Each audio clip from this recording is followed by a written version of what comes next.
اللہ اکبر لا الہ الا اللہ واللہ اکبر واللہ اکبر وللہ الحمد ان اللہ وملائکتہ یصلون علی النبی یا ایھا الذین آمنوا صلوا علیہ وسلموا تسلیما۔ قرآن پاک میں اللہ تعالی نصیحت فرماتا ہے مسلمانوں کو، حکم دیتا ہے مسلمانوں کو، تنبیہ کرتا ہے مسلمانوں کو، ومن اعرض عن ذکری فَإِنَّ لَهُ مَعِيشَةً ضَنْكًا وَنَحْشُرُهُمْ يَوْمَ الْقِيَامَةِ أَعْمَىٰ۔ جس نے ہمارے ذکر سے منہ موڑا، جس نے قرآن اور سنت کو ترک کیا، جس نے سیدی رسول اللہ سے نسبت رابطہ توڑا، ان کی اطاعت اور اتباع نہیں کی، چاہے کوئی فرد ہو، اس کا مفہوم یہی ہے کہ چاہے کوئی فرد ہو یا کوئی معاشرہ یا کوئی قوم، ہم اس کی معیشت تباہ کر دیں گے اور قیامت کے روز اس کو اندھا اٹھائیں گے۔ آج پاکستان میں ہر شخص معیشت کا رونا روتا ہے، ہر شخص رو رہا ہے کہ ہماری معیشت خراب ہے۔ اس کا ذمہ دار کوئی پچھلی حکومتوں کو ٹھہراتا ہے، کوئی IMF کو ٹھہراتا ہے، کوئی موجودہ حکومت کو ذمہ داری دیتا ہے، کوئی فوج کو گالی دیتا ہے، کوئی حکمرانوں پر زبان چلاتا ہے، کوئی معاشرے کی برائی اور کمزوریوں پر ماتم کرتا ہے، لیکن کوئی آپ کو یہ نہیں بتاتا کہ اللہ تعالیٰ نے معاشروں کی اور لوگوں کی معیشت تباہ ہونے کی وجہ کیا بتائی ہے۔ ایک لمحے کے لیے اللہ سے بھی پوچھ لو نا یار، ایک مرتبہ قرآن و سنت کی طرف بھی رجوع کر لو کہ تمہاری جو معیشت خراب ہے اس میں اللہ کیا وجہ بتاتا ہے۔ ہزار طرح کے طریقے لوگ بتا رہے ہیں، کوئی ایک بھی حکومت اور اشرافیہ اور ریاست کے اداروں میں ایک نہیں ملتا جو یہ کہے کہ آؤ اب اللہ اس کے رسول کی طرف لوٹ کر آتے ہیں، آؤ قرآن و سنت سے فیصلہ کرتے ہیں کہ ہماری معیشت کیسے ٹھیک ہوگی۔ ومن اعرض عن ذکری، جس نے میرے قرآن سے منہ موڑا، جس نے میرے قرآن کو پیٹھ پیچھے ڈالا، جس نے میرے قرآن کو درگزر کیا، ہم اس کی معیشت تباہ کر دیں گے، اور یہ ظاہری اور باطنی ہر طرح کا رزق ہے، اور اس کو قیامت کے روز اندھا اٹھائیں گے، کیونکہ دنیا میں جو حقیقت نہ دیکھ سکا پھر اس کو آخرت میں اندھا ہی اٹھنا چاہیے۔ اللہ تعالیٰ قرآن پاک میں فرماتا ہے لإلاف قریش، اس صورت کے اندر واضح اللہ فرما رہا ہے، جب اللہ اپنے احسانات گناتا ہے، کہتا ہے میں نے کسی قوم پر احسان کیا، تو اللہ فرماتا ہے فَلْيَعْبُدُوا رَبَّ هَٰذَا الْبَيْتَ الَّذِي أَطْعَمَهُم مِّن جُوعٍ وَآمَنَهُم مِّن خَوْفٍ۔ تو ان کو چاہیے کہ رب کی عبادت کرے جس نے ان کی معیشت ٹھیک کی، ان کو بھوک میں کھانا کھلایا، ان کو فراوانی عطا فرمائی ان کے رزق میں، اور ان کو سکون اور اطمینان اور امن دیا۔ آمنہم من خوف۔ اور جب اللہ عذاب دیتا ہے کسی قوم کو، یہی دو عذاب سب سے پہلے آتے ہیں، معیشت خراب کرتا ہے اور ان کو خوف اور دہشت گردی میں مبتلا کر دیتا ہے۔ قسم کھا کے بتاؤ کیا یہ دو عذاب آج اس قوم پر مسلط نہیں ہے؟ کراچی سے لے کر قبائلی علاقوں تک ہر جگہ لوگ خوف اور دہشت میں ہیں، روز ہم درجنوں شہادتیں دے رہے ہیں۔ کوئی شخص کراچی جیسے شہر کے اندر ایسا نہیں ہے جو عزت اور آبرو کے ساتھ گھر سے نکلے اور لٹ کے واپس نہ آئے۔ جس خوف اور دہشت میں وہ قوم، جو یہ قوم زندگی گزار رہی ہے، ان کو سمجھ نہیں آتا کہ ان کے ساتھ کیا ہو رہا ہے۔ گالیاں تم حکمرانوں کو دیتے ہو، گالیاں تم اشرافیہ کو دیتے ہو، گالیاں تم فوج کو دیتے ہو، کیا تم اللہ اور اس کے رسول کا حکم پورا کر رہے ہو صلی اللہ علیہ وآلہ وسلم؟ ایک اور موقع پہ اللہ تعالیٰ فرماتا ہے وَاتَّقُوا فِتْنَةَ الَّذِي لَا تُصِيبَنَّ مِنْكُمْ ظَلَمٌ خَاصَّةٌ۔ اس مصیبت سے بچو، اس آزمائش سے بچو، اس سے خوف کھاؤ، اس سے ڈرو کہ جب وہ نازل ہوگی، وہ مسلط ہوگی، تو صرف ان لوگوں پر مسلط نہیں ہوگی جن کو تم ظالم سمجھتے ہو، جو ظلم کر رہے ہیں، وہ ہر ایک کو اپنی لپیٹ میں لے لے گا.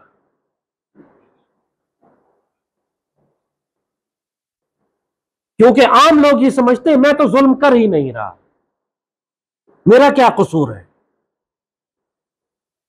تمہارا قصور یہ ہے کہ اللہ نے تم کو امر بالمعروف اور نہی عن المنکر کا حکم دیا ہے, اچھائی کا حکم دینے کا اور برائی سے روکنے کا حکم دیا ہے. کوئی مسلمان ہاتھ پاؤں توڑ کر بیٹھ نہیں سکتا یہ کہے کہ میں تو بے بس ہوں, میں تو کچھ کر ہی نہیں سکتا. جس کو اختیار ہے, ہر انسان کو کوئی نہ کوئی اختیار ہے, چاہے وہ اختیار صرف اس کے ذات تک یا اس کے گھر تک محدود کیوں نہ ہو, لیکن ہر انسان کو اختیار ہے. تم اپنی ذات میں کم از کم اپنے آپ کو تو اچھائی کا حکم دے سکتے ہو اور برائی سے روک سکتے ہو. فرمایا ایمان کا سب سے اعلیٰ درجہ یہ ہے کہ انسان کسی برائی کو دیکھو تو اس کو ہاتھ سے روک دے, نہیں روک سکتا تو زبان سے برا کہے, اور اگر وہ بھی نہیں کر سکتا تو اپنے دل میں برا سمجھے. لیکن یہ ایمان کا سب سے کمزور درجہ, اس کے لیے صاحب اختیار ہونا شرط ہے. جو بادشاہ کا اختیار ہے وہ اور ہے, جو غریب مسکین آدمی کا جو اپنے گھر میں بیٹھا ہے اس کا اختیار اور ہے. غریب مسکین کی یہ ذمہ داری نہیں ہے کہ باہر نکل کر وہ طاقت سے روکنے کی کوشش کرے. یہ حکم صرف بادشاہ وقت کے لیے, حکمران کے لیے, جس کے پاس اللہ نے طاقت دی ہے. یہ پاکستانی قوم کتنے عرصے سے اس کو نصیحت اور تنبیہ کی جا رہی ہے. تم نے یہ ملک بنایا تھا اللہ اس کے رسول صلی اللہ علیہ وآلہ وسلم سے یہ وعدہ کر کے کہ ہم یہاں پر اللہ کا دین نافذ کریں گے.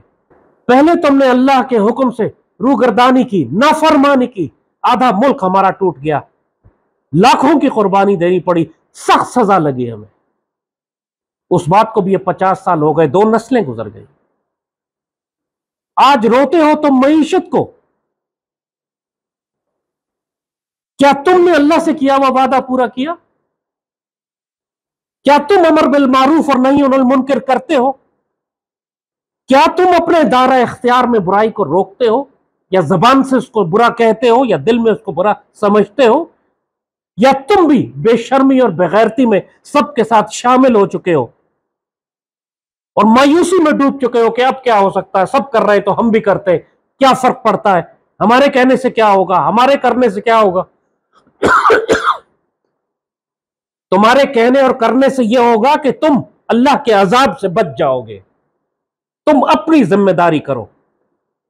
بنی اسرائیل کا ایک واقعہ ہے کہ اللہ نے حکم دیا کہ اس قوم کو تباہ کر دو جا کے, تو ملائکہ نے کہا کہ یا اللہ, اس کے اندر تو ایک ایسا نیک بندہ ہے جس نے ساری زندگی کبھی آپ کی معصیت نہیں کی, ہمیشہ آپ کی عبادت میں وقت گزاری.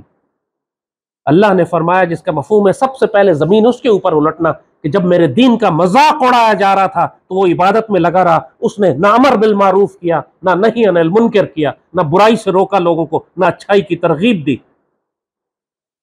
سب سے پہلے زمین اس پر الٹو. تو جو لوگ آج اس خوش فہمی میں جو یہ سمجھتے ہیں کہ ہم کچھ نہیں کر رہے, ہم نے کیا کیا ہے, ہم نے تو کوئی چوری نہیں کی, اور چاروں طرف سیدی رسول اللہ کے دین کی دھجیاں اڑائی جا رہی ہوں, اور وہ صرف اپنا دامن بچا کر بیٹھے رہے, نہ کلمہ حق ادا کر سکے, نہ ہاتھ سے روک سکے, نہ دل میں برا سمجھے. صرف ان کا رویہ یہ ہو کہ سانو کی جو کر رہے ہیں وہ جانے, وہ ذمہ دار, ہمیں کیا فرق پڑتا ہے, ہم اپنا معاملہ دیکھتے ہیں, اپنا کماتے ہیں, اپنا کھاتے. تو یاد رکھو پھر وہ جب عذاب آئے گا تو صرف ان لوگوں پر نہیں آئے گا جو تم میں ظلم کیا کرتے. وَاتَّقُوا فِتْنَةَ الَّذِي لَا تُصِيبَنَّ مِنْكُمْ ظَلَمُوا خَاصَّةً. اللہ نے ڈرایا اس فتنے سے اور اس آزمائش سے. کیا شام کے سارے مسلمان ظالم تھے؟ کیا عراق اور لیبیا کے, افغانستان کے سب مسلمان ظالم تھے؟ نہیں. لیکن جب وہ فتنہ آیا تو پھر وہ سب کو لپیٹ کے لے جاتا ہے.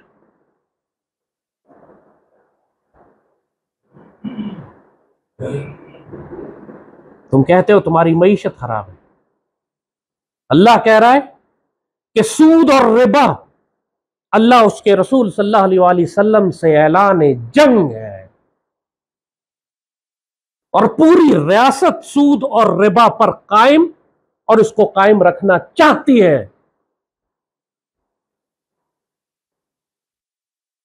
اور اسی لیے اللہ نے کہا یتخبط الشیطان من المس، یہ ایسے پاگل ہو چکے ہیں جیسے شیطان نے ان کو چھو کے باولا کر دیا، ایسے پاگل ہیں کہ سود اور ربا میں کام کر کے سمجھتے ہیں کہ ملک کی معیشت ٹھیک کر لیں گے، حالانکہ اللہ فرما رہا ہے کہ اللہ نے سود اور ربا کو ناپاک اور پلیت رکھا ہے، اور اللہ نے تجارت کو حلال قرار دیا ہے، اس میں برکت ہے، اور تجارت اور سود ایک جیسی چیز نہیں ہے۔ عجیب دماغ خراب ہو چکا ہے اس قوم کا، اس کی اشرافیہ اور حکمرانوں کا، سود اور ربا میں کام کرتے ہیں، پھر کہتے ہیں ہماری معیشت خراب ہے، اللہ اس کے رسول سے جنگ کرتے ہیں، پھر کہتے ہیں ہمیں نقصان ہو رہا ہے۔ دماغ کی خرابی کے لیے اور کون سی دلیل چاہیے؟ اللہ نے بھی پھر ان کو یہی کہا یتخبط الشیطان من المس، ایسے پاگل ہیں جیسے شیطان نے چھو کے باولا کر دیا۔ اپنے آپ کا محاسبہ کریں، اپنے آپ کو دیکھیں کہ آپ کدھر حرام کھا رہے ہیں۔ لاکھوں اچھے مسلمان ہیں جو بینک سے سود کھاتے ہیں اور بڑے شوق سے کھاتے ہیں، یا آج کل تو سب کھاتے ہیں تو ہم بھی کھا سکتے ہیں، آج کل کے زمانے میں تو یہی چلتا ہے۔ تو آج کل کے زمانے میں تو سور اور شراب بھی چلتی ہے، زنا اور بدکاری بھی چلتی ہے، عمل قوم لوط کو بھی عام کیا جا رہا ہے، تو وہ سب بھی کرو تم پھر۔ یہ کون سی دلیل ہے کہ چونکہ بہت خوشنما بینک ہے اور سب کے بینک اکاؤنٹ کھلے ہوئے لہٰذا اس کے اندر ہم سود کھا سکتے ہیں اور اللہ ہمیں پوچھے گا نہیں؟ سیدی نے فرمایا تھا کہ ایک دور آئے گا جب کوئی شخص بھی سود کھانے والوں میں سے نہیں بچے گا، اور جو سود نہیں کھائے گا، سود سے بچنا بھی چاہے گا، تو اس کو سود کا دھواں پہنچے گا۔ کیا تمہارا رزق حلال ہے؟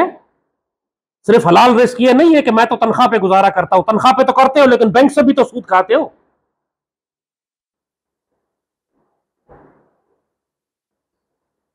تم نے بھی تو پرائز بانڈ لے کے رکھے ہوئے، تم نے بھی تو سیونگ سرٹیفکیٹ لیے ہوئے جن پر تم کو ماہوار سود ملتا ہے۔ حقیقی بات ہے کہ آج کے دور میں رزق حلال کھانا انگاروں کو اپنے ہاتھ میں پکڑنا ہے۔ حکومت وقت جو نصیحت کرنی ہے وہ تو ہم کر رہے ہیں، یہ نصیحت تو عام مسلمان کو کر رہے ہیں۔ تم اپنی ذمہ داری سنبھالو، تم اپنے رزق کو دیکھو۔ اس قوم کی دعائیں اس لیے قبول نہیں ہو رہی کہ وہ اللہ تعالیٰ نے جو فرمایا تھا حدیث قدسی میں کہ ایک شخص خانہ کعبہ کے پردے میں سفر کر کے آتا ہے، پورا جسم اس کا مٹی میں اٹا ہوتا ہے، تکلیف سے لمبا سفر کر کے خانہ کعبہ کے پردہ میں پہنچتا ہے، خانہ کعبہ سے لپٹ کے رو رہا ہوتا ہے اور اللہ سے دعائیں کر رہا ہوتا ہے، اور اللہ اس کی دعا قبول نہیں کر سکتا کیونکہ اس کا رزق حرام ہوتا ہے۔ خانہ کعبہ کے پردوں میں تمہاری دعا قبول نہیں ہوگی اگر تمہارا رزق حرام ہے، اگر تم نے کسی مسلمان کا مال کھایا ہوا ہے، اگر تم نے کسی کی زمین پر قبضہ کیا ہوا ہے، اگر تم نے کسی کی حلال پیمنٹ روکی ہوئی ہے، اگر تم بینک سے سود کھا رہے ہو، اگر تم نے اپنی بہن کو وراثت کا حصہ نہیں دیا ہوا، اگر تم نے اپنی بیٹی کو اپنی وراثت میں سے نکال باہر کیا۔ حرام صرف یہ نہیں ہوتا کہ تم سور اور کتا کھا لو، یہ سب بھی حرام ہے اگر تم اللہ کی شریعت اور اس کی حدود کو پیروں میں رونتے ہوئے اپنی مرضی کرو کہ ہماری قبائلی روایات ایسی ہیں، ہمارے خاندان میں تو ایسا نہیں ہوتا، ہمارا رواج تو یہ کہتا ہے، میرا دل نہیں مانتا۔ یہ سب وہ بت ہیں، وہ شرک ہے جو تم نے بنائے ہوئے، یہ وہ سب 360 بتوں میں سے بت ہیں جو تم بنا کے جن کی پوجا کرتے ہو اللہ کے حکم کے مقابلے پہ۔ اسی لیے اللہ تمہیں اندھا اٹھائے گا قیامت کے دن، کیونکہ دنیا میں تم اندھے ہو گئے تھے دنیا کی محبت میں۔ جس نے میرے ذکر سے انکار کیا پھر ہم اس کی معیشت تنگ کر دیں گے، اور معیشت یہ نور کا رزق بھی ہے۔ آج آپ کو اللہ کے بندے نظر آئیں گے، پھٹے پرانے کپڑے، موچی ہوگا، جوتے بناتا ہوگا، لیکن وہ اللہ سے راضی ہے، اللہ اس سے راضی ہے، اس کا دل سکون میں ہے، اس کا دل مطمئن ہے۔ اس سے پوچھو کیا حال ہے بابا، کہے گا اللہ کا بہت احسان اور شکر ہے، ایک وقت کا کھانا کھاتا ہوں، گھر میں بجلی نہیں جلا سکتا، یہ نہیں پتا کہ کل روٹی ملے گی کہ نہیں، لیکن اللہ کا بہت احسان ہے، اللہ سے بڑا راضی ہوں، دل سکون اور مطمئن میں ہے۔ یہ بھی رزق ہے۔ یہ رزق کتنوں کو نصیب ہوتا ہے؟ تم نے کیا سمجھا ہے کہ معیشت صرف مال و دولت کا نام ہے؟ سیدی رسول اللہ اور صحابہ کرام کی معیشت دنیا میں سب سے کمزور تھی. پیٹ پہ 2 پتھر باندھا کرتے تھے. 3 مہینے سیدی کے گھر میں چولہا نہیں جلتا تھا. ان کی تو کوئی معیشت ٹھیک نہیں تھی ظاہری طور پر جس کو تم معیشت سمجھتے ہو، لیکن کائنات نے ان سے بہتر انسان پیدا نہیں کیے. یہ کیا ناپاک تصور تمہارے دلوں میں ڈال دیا گیا ہے کہ جب تک کہ فورن ایکسچینج ریزرو تمہارے پاس نہیں ہوں گے، جب تک تمہاری زندگی لگژری اور عیاشی میں نہیں گزر رہی ہوگی، اس وقت تک تمہاری زندگی اچھی نہیں ہے. ایک غریب آدمی کو گالی بنا دیا گیا کہ یہ غریب ہے، اس لیے چوری بھی کرتا ہے، اس لیے بے ایمان بھی ہے، اس لیے حرام بھی کھاتا ہے، حرام بھی کھلاتا ہے، غریب ہے. کائنات میں سب سے زیادہ غریب تو ہمارے سیدی رسول اللہ اور صحابہ کرام غریب تھے. 1-2 صحابہ ہیں جن سیدنا عثمان رضی اللہ تعالیٰ عنہ، سید عبد الرحمن بن عوف، ان کے علاوہ تو کوئی صحابی آپ کو ایسا نظر نہیں آتا جو مالدار ہو، اور ان کی بھی ساری دولت سیدی رسول اللہ کے دین اور امت پہ خرچ ہوئی.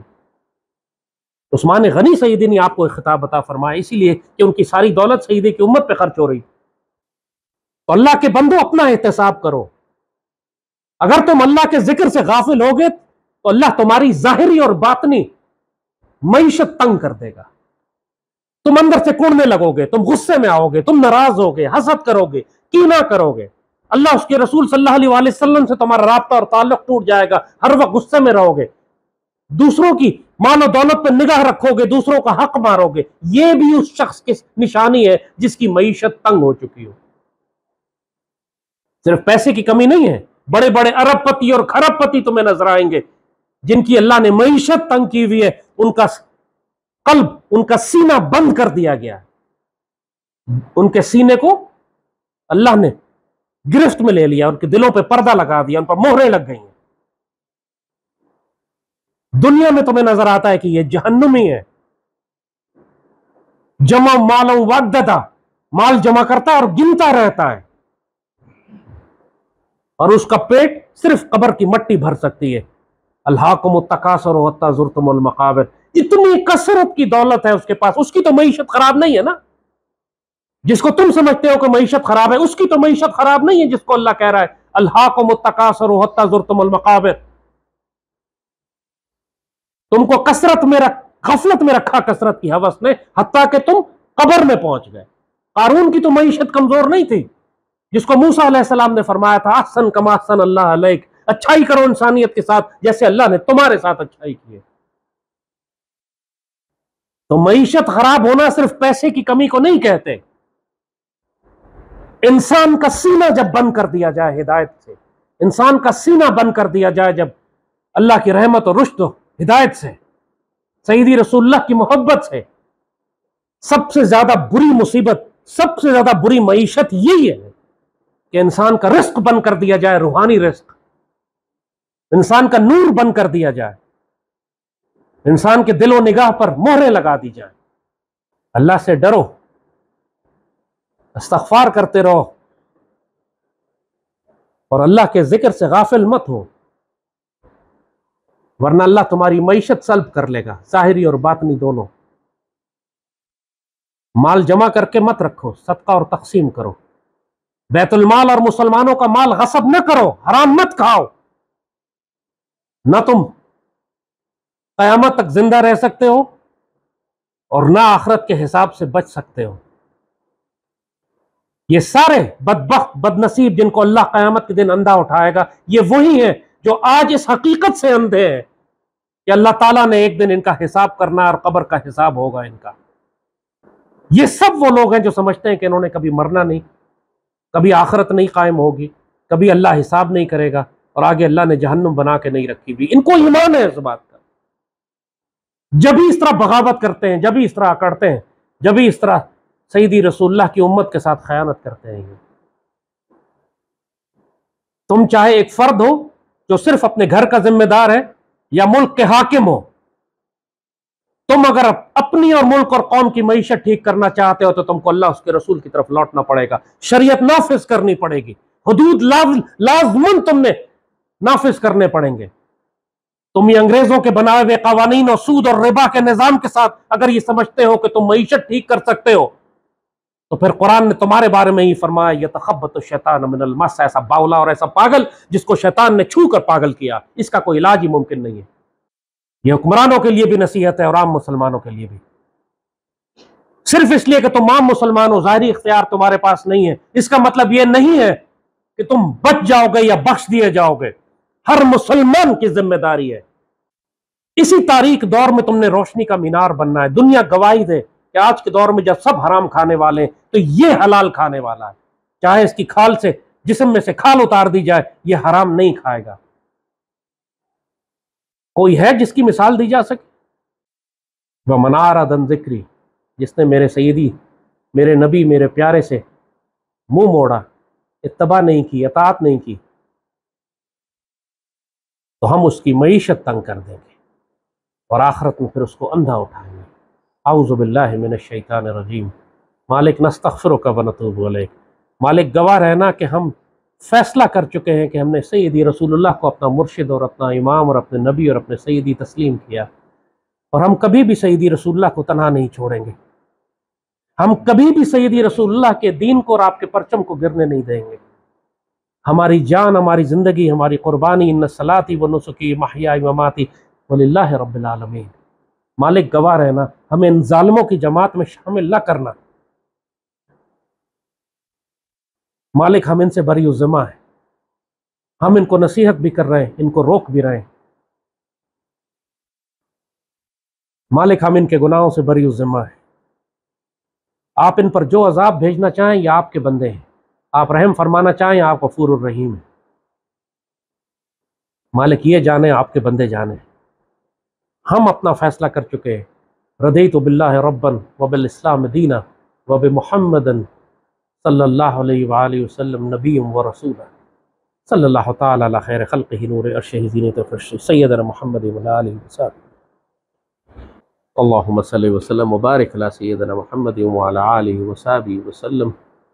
الحمد للہ رب العالمین الرحمن الرحیم مالک یوم الدین ایاک نعبد و ایاک نستعین اهدنا الصراط المستقیم صراط الذین انعمت علیہم غیر المغضوب علیہم ولا الضالین۔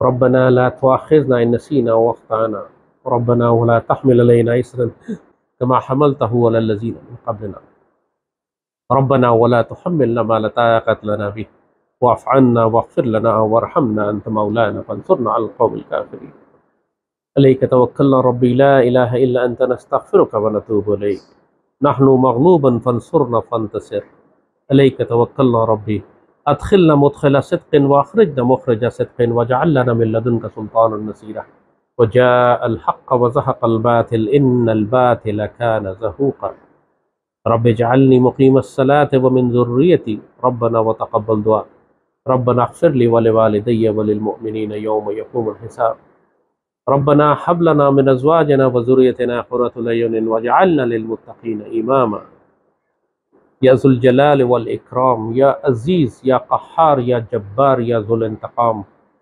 اللہم ارزقنا غزوة الہند وفتح الدہلی اللہم ارزقنا غزوة الشام وفتح القدس اللہم ارزقنا خلافة منہاج النبوة وحیاة الطیبہ ورزق الکریم وحسن الخاتمہ وموت الشہادہ اللہم اجعلنا ممن نصر دین سیدنا محمد صلی اللہ علیہ وسلم ولا تجعلنا ممن خزي دين سيدنا محمد صلى الله عليه وسلم اللهم اجعلنا سيوف الله وسيوف الرسول اللهم اجعلنا أسود الله وأسود الرسول اللهم اجمع بيننا وبين حبيبك صلى الله عليه وسلم في الدنيا قبل الآخرة عليك توكلنا ربي لا إله إلا أنت نستغفرك ونتوب إليك اللهم ارحمهما كما ربياني صغيرا اللهم ارحمهما كما ربياني صغيرا اللهم ارحمهما كما ربياني صغيرا صلى الله تعالى على خير خلقه نور عرشه زينة فرشه سيدنا محمد وعلى آله وأصحابه وأزواجه وذريته أجمعين بقدر حسنه ونوره وجماله وكماله آمين يا رب العالمين۔